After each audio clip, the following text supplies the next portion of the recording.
तो the first word is acne, noun है और इसका मतलब होता है सेवर फिजिकल और मेंटल पेन और सफरिंग। दर्द या पीड़ा, पेन और सफरिंग इसका सिनोनिम है। कंफर्ट और रिलीफ इसका अपोजिट हो गया। एग्जांपल देख लेंगे, the athlete was in acne after his injury during the game. तो खिलाड़ी खेल के दौरान घायल हो गया और उस घायल होने के कारण उसकी चोट में क्या बाद में दर्द होने लग गया था। ओके, तो कोई भी आपका फिजिकल और मेंटल पेन हो उसको हम कहते हैं एक्नी। नेक्स्ट जो आपका है वो है फ्रेजल वर्ब, रिफ्लेक्ट ऑन या फिर रिफ्लेक्ट अपॉन, दोनों सही है। इसका मतलब है टू थिंक डीपली और carefully about something, to consider और पॉन्डर अपॉन समथिंग। ओके, इसका मतलब है आपका कुछ गहराई से सोचना या समझना, कुछ विचार करना या किसी पे ध्यान देना है, ध्यान से विचार करना किसी चीज पे। एग्जाम्पल देख लीजिए, after the breakup she took some time to reflect on what went wrong in the relationship. तो ब्रेकअप होने के बाद रिश्ते में क्या गलत हुआ था, ओके, इस पर विचार करने के लिए उन्होंने क्या करा, कुछ समय लिया, लेना भी चाहिए। आगे बढ़ते हैं। नेक्स्ट है आपका सनरस, एडजेक्टिव। इसका मतलब होता है having a pleasant deep and full sound, दुखद गहरी आवाज या फिर आपका गुंजायमान। ओके, रेजोनेंट, मेलोडियस इसके सिनोनिम में म्यूटेड और अनम्यूजिकल इसका अपोजिट है।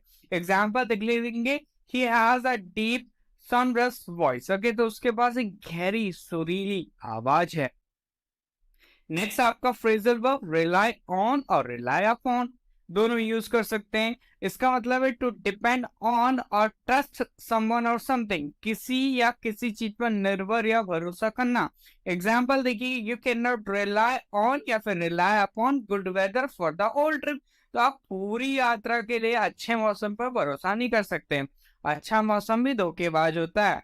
नेक्स्ट है आपका वर्ड है दैट इज कूल, वर्ब है। इसका मतलब वो to collect information, ideas etcetera from different places. तो विभिन्न सूत्रों से जानकारी, विचार आदि एकत्र करना। सिलेक्ट और चूज इसके सिनोनिम से कीप और कलेक्ट इसका अपोजिट हो गया। एग्जाम्पल देखिए, I manage to call some useful addresses from the internet. तो मैं इंटरनेट से कुछ उपयोगी पतों को निकालने में कामयाब रहा। नेक्स्ट आपका फ्रेजल वर्ब है दैट इज रिमाइंड ऑफ। इसका मतलब है to be similar to and make someone think of something और समवन एल्स, समान होना या फिर आपका किसी को कुछ या किसी और के बारे में सोचना। एग्जाम्पल देखिए, your hair and eyes remind me of your mother. तो जो तुम्हारे बाल हैं, तुम्हारी आंखें हैं, वो मुझे तुम्हारी माता जी की याद दिलाती हैं। नेक्स्ट आपका वो वर्ड है दैट इज रैक, वर्ब है ये। इसका मतलब होता है टू डिस्ट्रॉय और बैटरी डैमेज समथिंग, किसी चीज को बुरी तरह नष्ट या खराब करना। सिनोनिम देखिए आपका डिमोलिशन, कोलैप्स, अपोजिट का आ जाएगा कंस्ट्रक्ट और आपका रेस्टोर। एग्जाम्पल देखेंगे आपका, the explosion shattered nearby windows and wrecked two cars. तो विस्फोट ने क्या करा, पास की खिड़कियों को, पास की जो खिड़कियां थी तो टूट गई और कार को क्या कर दिया, क्षतिग्रस्त कर दिया। तो रैक मतलब होता है डैमेज। नेक्स्ट आपका ईडियम है वेंट टू द विंड्स। इसका मतलब है आपका टू बिकम लॉस्ट और स्कैटर्ड, और we can say to disappear without a trace, और we can say to be forgotten और अबेंडन। इतनी सारी मीनिंग्स है इसकी। तो खो जाना, बिखर जाना, बिना पता चले ही गायब हो जाना या फिर भूल जाना। एग्जाम्पल देखिए, after the company went bankrupt all the employees hard work and dedication went to the winds। तो ये तो आपने सुना भी होगा, कंपनी दिवालिया हो गई और उसके बाद क्या हुआ, जो सभी कर्मचारी हैं ना, उन्होंने जो मेहनत करी थी ना, अपना समर्पण दिया था ना, वो हवा में उड़ गया। तो हवा में उड़ गया मतलब भाई कोई वैल्यू नहीं उसकी अब। नेक्स्ट है आपका राइट, एडजेक्टिव। इसका मतलब है use specially about bad things, very common, विशेषता बुरी बातों के लिए यूज होता है जो फैली हुई हो और भी कैसे बहु विदित हो या फिर आपका सर्व विदित हो। अवाश, फ्लश इसके सिनोनिम से बेयर और बैरन इसका अपोजिट हो गया। एग्जांपल देखिए, rumours are right that his wife has an affair with his friend. अगर तो अफवाह फैली नहीं है भैया कि इसकी पत्नी का उसके दोस्त के साथ क्या है आपका संबंध है। नेक्स्ट आपका ईडीएम है that is shake in one's boots. ये आपका फ्रेज है शेक का। इसका मतलब है बी वेरी स्केर्ड और नर्वस, बहुत डरा हुआ या फिर घबराया हुआ। एग्जाम्पल देखेंगे आपका, she was shaking in her boots और we can see in her shoes, दोनों करेक्ट है, ठीक है। As she waited for the doctor, तो वह जूते या फिर जूतों में कांप रही थी और डॉक्टर का क्या कर रही थी, तो डॉक्टर का इंतजार करते करते भाई वो कांप रही थी, हम ये कह सकते हैं। क्यों कांप रही होगी, ये सुई भी लगानी होगी। नेक्स्ट आपका है वर्ड है दैट इज स्पेयर, वर्ब है, इसका मतलब है to give or grant something to someone, specially time or money that one could use on self. Okay, तो कुछ देना या प्रदान करना, विशेष रूप से समय या फिर धन, जिसे कोई खुद उपयोग कर सकता है। डोनेट, कंट्रीब्यूट सिनोनिम से रिटेन, विदहोल्ड इसका अपोजिट हो गया। एग्जांपल देखिए, can you spare me a few minutes to discuss this matter, तो क्या आप मुझे इस मामले पर चर्चा करने के लिए कुछ मिनट का समय दे सकते हैं।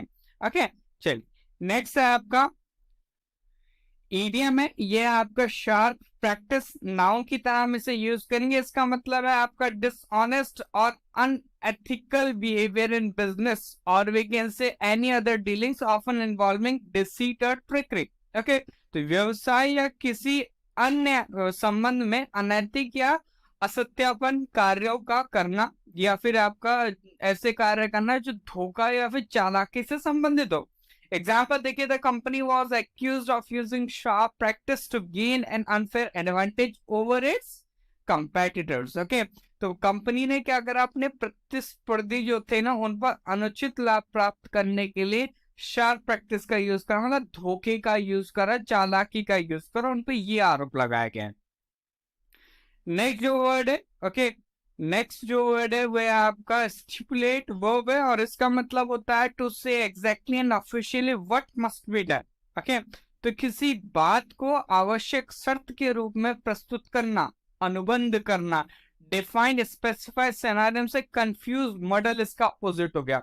एग्जांपल देख लेंगे, the law stipulates the law stipulates that all school must be inspected every 3 years। तो बिल्कुल सही है, कानून यह कहता है कि हर 3 साल में सभी स्कूलों का निरीक्षण किया जाना चाहिए।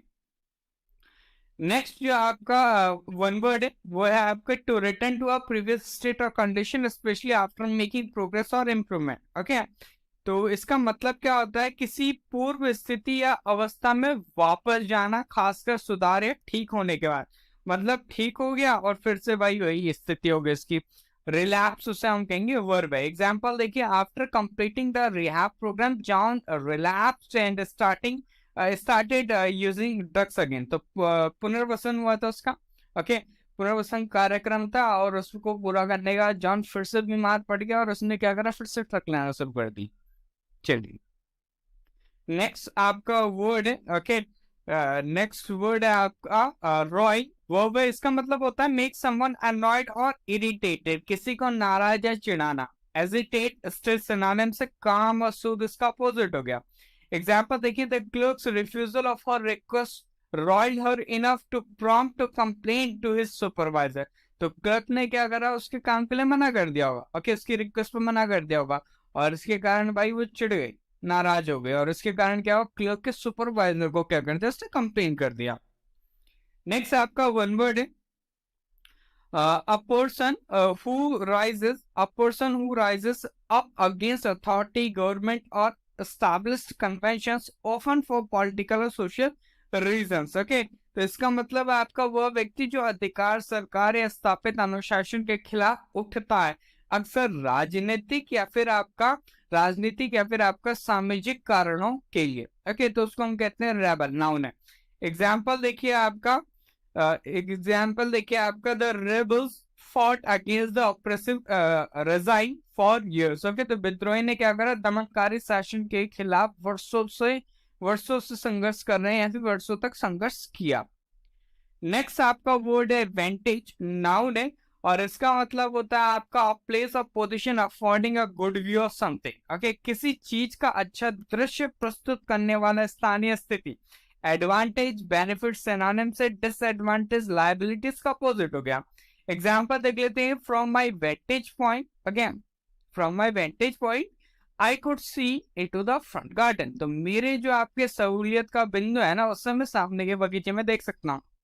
ऐसा प्लेस ऑफ पोजीशन जहां से गुड, अच्छा व्यू दिख रहा है किसी चीज का।